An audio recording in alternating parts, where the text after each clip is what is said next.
सोचिए जरा, सिर्फ एक हत्या, एक गोली और पूरी दुनिया का नक्शा ही बदल जाए। ये बात सुनने में शायद थोड़ी फिल्मी लगे, लेकिन इतिहास में ये एक हकीकत है। एक ऐसी हकीकत जिसने दुनिया के सबसे भयानक संघर्षों में से एक को जन्म दिया। तो चलिए आज हम बात करते हैं उसी महायुद्ध की जिसे दुनिया द ग्रेट वॉर के नाम से जानती है। हम इसके कुछ ऐसे पहलुओं को समझने की कोशिश करेंगे जिन्होंने न सिर्फ देशों की सीमाएं बदलीं बल्कि हमारे समाज को, हमारी सोच को हमेशा हमेशा के लिए बदल कर रख दिया। तो इस सफर में हम कहां जाएंगे? सबसे पहले हम देखेंगे कि वो कौन सी चिंगारी थी जिसने विश्व युद्ध की आग भड़काई।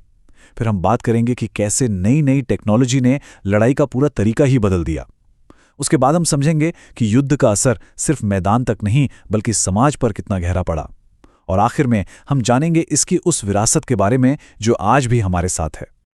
तो शुरू करते हैं पहले हिस्से से, एक चिंगारी से विश्व युद्ध तक। सवाल यह है कि आखिर कैसे एक गोली ने पूरी दुनिया को इतनी बड़ी जंग में धकेल दिया। ये कहानी शुरू होती है 28 जून 1914 से।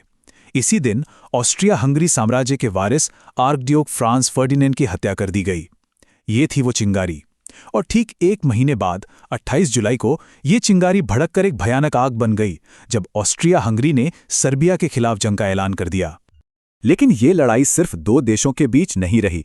उस वक्त पूरा यूरोप संधियों और गठबंधनों के एक ऐसे जाल में फंसा था कि एक को धक्का लगते ही सब गिरने लगते।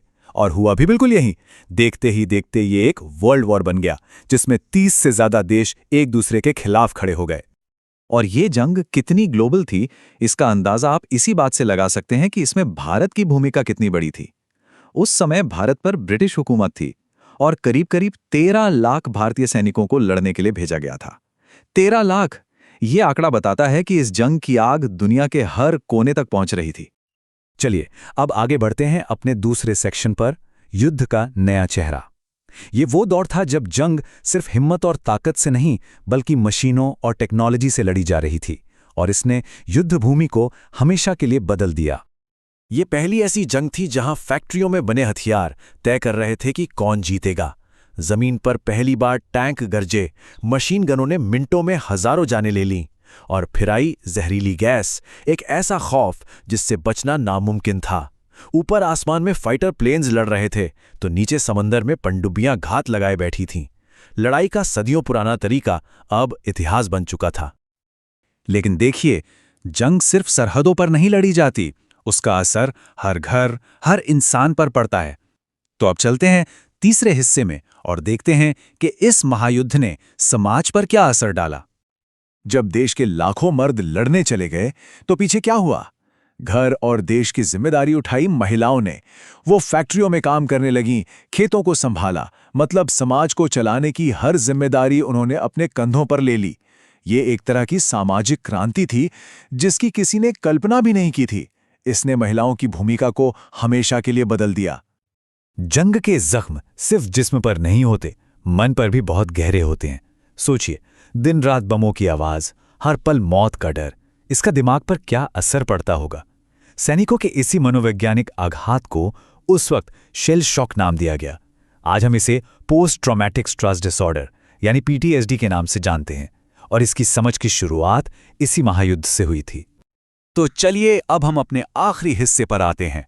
4 साल की इतनी भयानक तबाही के बाद जब ये जंग खत्म हुई तो इसने दुनिया को क्या दिया, ये अपने पीछे क्या विरासत छोड़ गई।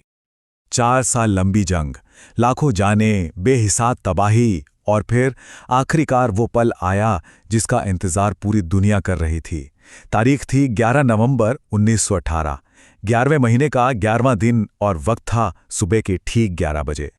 ठीक इसी पल एक समझौते पर दस्तखत हुए जिसे कहते हैं आर्मिस्टिस यानी युद्ध विराम। और अचानक 4 साल से गूंज रही बंदूकों की आवाजें शांत हो गईं। द ग्रेट वॉर खत्म हो चुका था। और ये तारीख, ये सिर्फ एक तारीख नहीं रही, ये इतिहास बन गई। आज भी दुनिया के कई देशों में 11 नवंबर को रिमेम्बरेंस डे के तौर पर मनाया जाता है। ये दिन उन करोड़ों लोगों को याद करने का है जिन्होंने इस जंग में अपनी जान दी। ये दिन याद दिलाता है कि शांति की कीमत कितनी बड़ी होती है। तो ये पूरी कहानी हमें एक बहुत जरूरी सवाल के सामने लाकर खड़ा करती है। एक छोटी सी चिंगारी से लगी आग, टेक्नोलॉजी का खतरनाक इस्तेमाल और उसकी चुकाई गई इंसानी कीमत। आखिर इतिहास के ये युद्ध हमें आज के लिए क्या सबक देते हैं? शायद इसका